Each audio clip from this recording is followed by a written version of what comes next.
Hey everyone, and welcome to Boston Autoblog. This was completely unexpected, but Muzi Chevrolet has given me the opportunity to check out the Traverse, the all-new Blazer, and the Chevrolet Equinox to see exactly where the Blazer does fit in between both of the crossovers. Now for this video, I'm going to focus solely on the Equinox and the Blazer, and there's a number of reasons for that.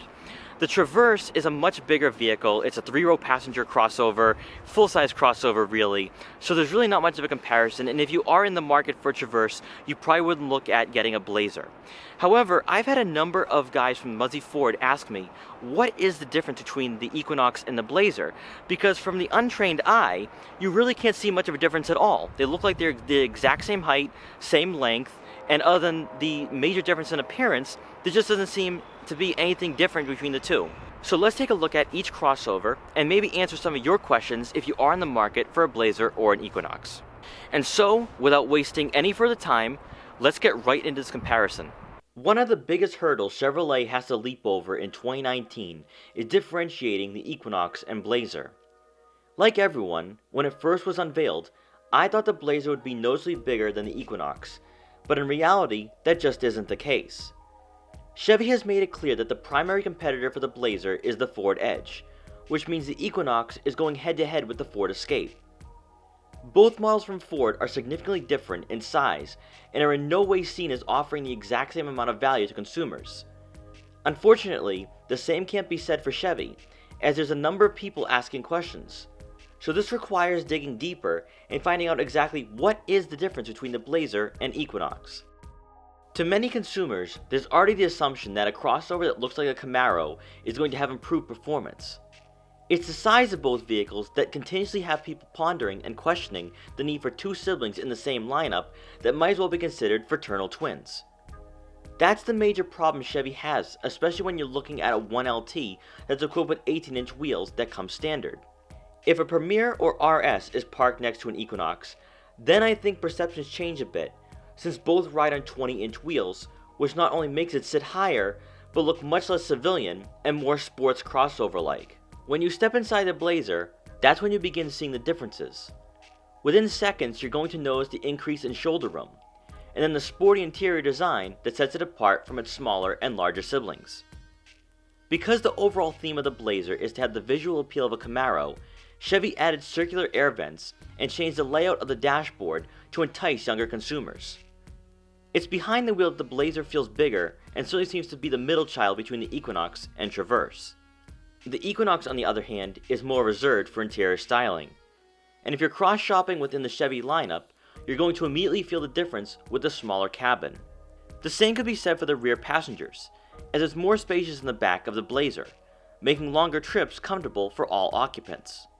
For rear cargo space, there's 1 cubic foot difference between the two, but because the Blazer is wider, there appears to be more room than advertised. Personally, I think the very minor increase in cargo volume won't be a big deal for consumers, and instead, their primary focus will be what's under the hood.